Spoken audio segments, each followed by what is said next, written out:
Hey everyone, welcome to my channel all fact learn. दोस्तों, आज की इस वीडियो में हम देखने वाले हैं डिफ्यूजन एंड ऑस्मोसिस के बारे में। ज़्यादातर ये जो कंसेप्ट है हम केमिस्ट्री में स्टडी करते हैं, लेकिन यह कंसेप्ट जो है प्लांट में भी हमें देखने को मिलता है। डिफ्यूजन एंड ऑस्मोसिस कैसे होता है, यह प्लांट में किन किन पार्ट्स में हमें प्लांट में डिफ्यूजन एंड ऑस्मोसिस देखने को मिलता है, और क्या है यह डिफ्यूजन ऑस्मोसिस।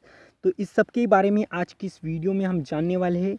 डिफ्यूजन और ऑस्मोसिस कैसे होता है प्लांट में। तो सबसे पहले हम देखने वाले हैं diffusion. The movement of molecules और ions from the region of their higher concentration to a lower concentration till reaches to the equilibrium is known as the diffusion.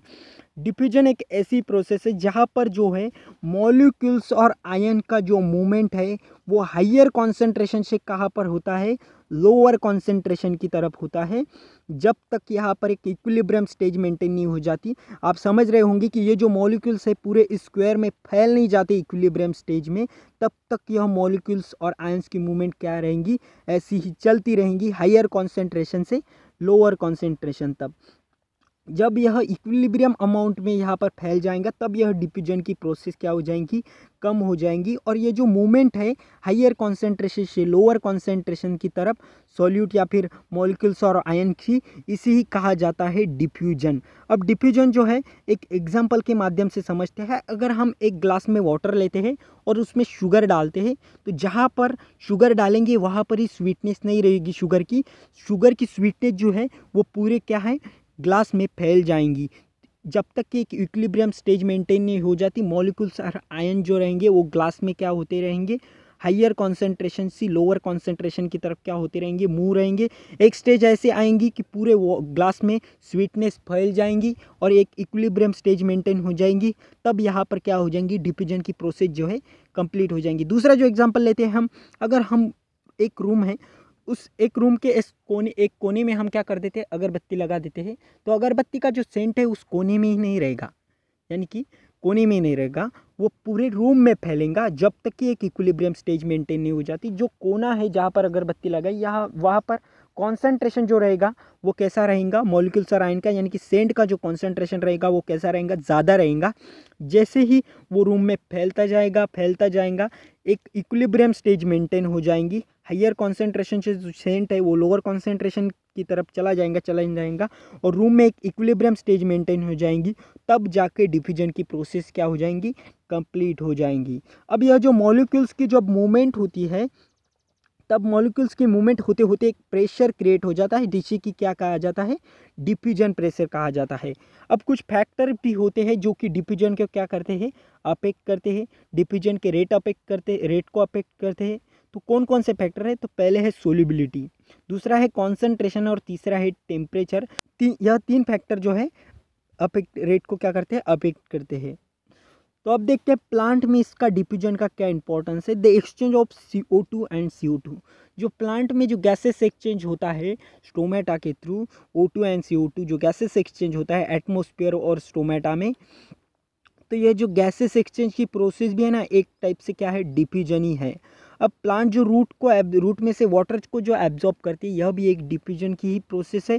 और स्टोमेटा से जो ट्रांसपीरेशन होता है ना, यानी कि वाटर लॉस जो होता है इवेपोरेशन की मदद से, इवेपोरेशन जो होता है एरियल पार्ट से यानी कि लीफ से, तो वो भी एक क्या है, डिफ्यूजन की ही प्रोसेस है। तो यह जो है प्लांट में डिफ्यूजन का महत्व है।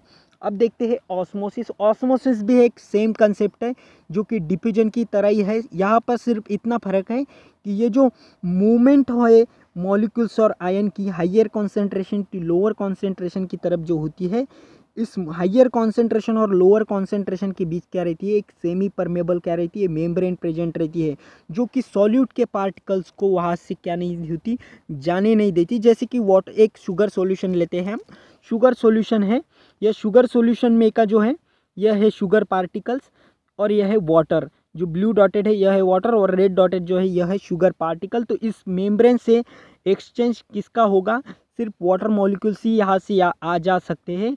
शुगर मॉलिक्यूल्स को इस मेम्ब्रेन से क्या होगी, एंट्री नहीं होगी। तो इसी को कहा जाता है ऑस्मोसिस। ऑस्मोसिस यानी कि क्या, मॉलिक्यूल्स और आयन का जो एक्सचेंज है वो होता है हायर कॉन्सेंट्रेशन से कहाँ पर, लोअर कॉन्सेंट्रेशन की तरफ, हायर कॉन्सेंट्रेशन से लोअर कॉन्सेंट्रेशन की तरफ। लेकिन यहाँ पर एक मेम्ब्रेन प्रेजेंट रहती है जो कि सम सिलेक्टेड मटेरियल को ही यहाँ से जाने देती है, यानी कि जो सोल्यूट पार्टिकल्स है वह उसको यहाँ पर एंट्री नहीं देती है। तो यह जो है ऑस्मोसिस है। तो ऑस्मोसिस जो है दो तरह की होती है, एक होती है एंडो ऑस्मोसिस और दूसरी होती है एक्सो ऑस्मोसिस।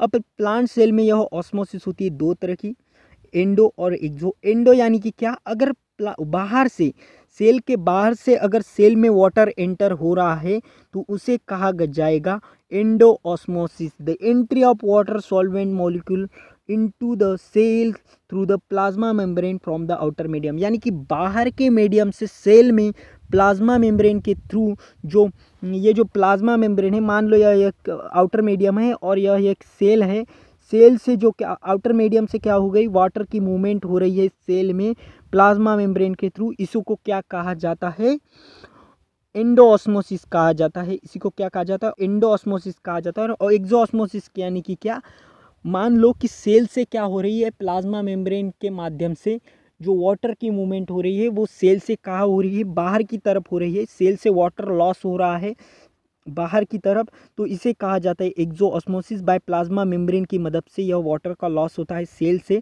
आउटर मीडियम की तरफ, इसे कहा जाता है एक्सोऑस्मोसिस। और ये जो एंडोऑस्मोसिस, एक्सोऑस्मोसिस और ये जो ऑस्मोसिस की प्रोसेस होती है, तब जो है यहाँ पर एक पोटेंशियल प्रेशर क्रिएट हो जाता है सॉल्यूशन में, उसी को क्या कहा जाता है, ऑस्मोटिक प्रेशर कहा जाता है।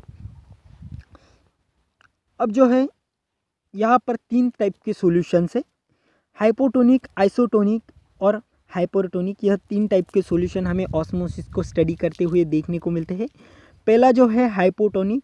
हाइपोटोनिक की क्या है, यहाँ पर होता है एंडोऑस्मोसिस। एंडोऑस्मोसिस यानी कि क्या, जो वाटर की जो मूवमेंट है वो बाहर से कहाँ पर हो जाती है, सेल में हो जाती है। यह बाहर का मूवमेंट बाहर है, यहाँ पर है वाटर का कॉन्सेंट्रेशन क्या है, ज़्यादा है, और सॉल्यूट का कॉन्सेंट्रेशन कैसे है, कम है। जैसे कि मैं पहले बता चुका हूँ कि जहाँ पर सॉल्यूट का कॉन्सेंट्रेशन ज़्यादा रहेगा वहाँ पर वाटर का कॉन्सेंट्रेशन कम रहेगा, और जहाँ पर वाटर का कॉन्सेंट्रेशन ज़्यादा रहेगा वहाँ पर सॉल्यूट का कॉन्सेंट्रेशन कैसा रहेगा, कम रहेगा। तो यहाँ पर है वाटर का कॉन्सेंट्रेशन ज़्यादा है और सॉल्यूट का कॉन्सेंट्रेशन है कम, और सेल में जो है वाटर का कॉन्सेंट्रेशन क्या है, कम है, और सॉल्यूट का कॉन्सेंट्रेशन क्या है, ज़्यादा है। पूरी अपोजिट कंडीशन है।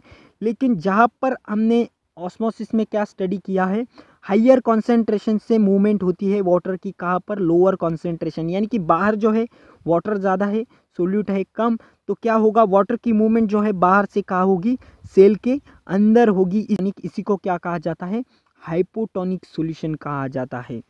अब जैसे कि हाइपोटोनिक, अगर इजी मेथड में आपको समझना है, मान लो एक रेजिन्स है, यह रेजिन्स आपने वाटर्स में डाल दिए तो ये क्या हो जाएंगी, रात भर में क्या हो जाएगी, स्वेल हो जाएंगी। तो यह जो है यह सेल समझ लिए, सेल अगर हम वाटर में ऐड करते तो यह क्या हो जाएगा, सोल, यानी कि मूवमेंट जो है वाटर की कहाँ पर होगी, सेल में होगी। इसी को क्या कहा जाता है, हाइपोटोनिक सॉल्यूशन कहा जाता है। अब देखते हैं आइसोटोनिक। आइसोटोनिक में क्या होगा, सेल में और जो सेल के बाहर जो है वाटर का कॉन्सेंट्रेशन कैसे रहेगा, इक्वल रहेगा।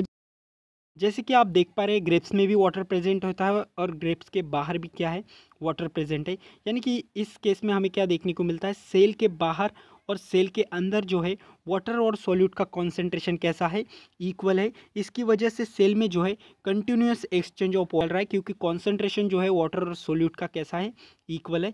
तो एक्सचेंज ऑफ वाटर चल रहा है, जिसकी वजह से क्या हो रहा है, सेल टर्जिड भी नहीं हो रहा है और प्लाज्मोराइज भी नहीं हो रहा है। तो यह रहा आइसोटोनिक। तीसरा जो है यह है हाइपरटोनिक। हाइपरटोनिक की क्या रहता है, बाहर जो रहता है सोल्यूट का कॉन्सेंट्रेशन कैसा रहता है, ज़्यादा, और वाटर का कॉन्सेंट्रेशन रहता है कम। और सेल में क्या रहता है, वाटर का कॉन्सेंट्रेशन ज़्यादा रहता है और सोल्यूट का कॉन्सेंट्रेशन रहता है कम। इसकी वजह से सेल में वाटर का कॉन्सेंट्रेशन ज़्यादा रहता है, इसलिए हमने पढ़ा है कि जो कॉन्सेंट्रेशन रहता है वो कैसे रहता है, हाइयर यानी कि मॉलिक्यूल्स की जो मूवमेंट होती है वो कैसे होती है, हाइयर कॉन्सेंट्रेशन से कहाँ होती है, लोअर कॉन्सेंट्रेशन की तरफ होती है। तो सेल में वाटर अगर ज़्यादा रहेगा तो कहाँ होगा, सेल का जो वाटर है वो क्या रहेगा, बाहर चला जाएगा, जिसकी वजह से क्या होगा, सेल जो हो जाएगा वो क्या हो जाएगा, श्रिंक हो जाएगा, यानी कि सूख जाएगा। जैसे कि आप देख रहे हैं ये है ग्रेप्स, इसमें है वाटर का कॉन्सेंट्रेशन ज़्यादा, यानी कि वाटर का जो कॉन्सेंट्रेशन है ज़्यादा, और सोल्यूट भी है, सोल्यूट का कॉन्सेंट्रेशन कम। अगर हम इसको सॉल्ट सॉल्यूशन में डालते हैं तो यह क्या हो जाएंगे, श्रिंक हो जाएंगे, वाटर लॉस कर देगा सेल, वाटर का क्या हो जाएगा, लॉस हो जाएगा सेल से। तो इसी को क्या कहा जाता है, हाइपरटोनिक सॉल्यूशन कहा जाता है।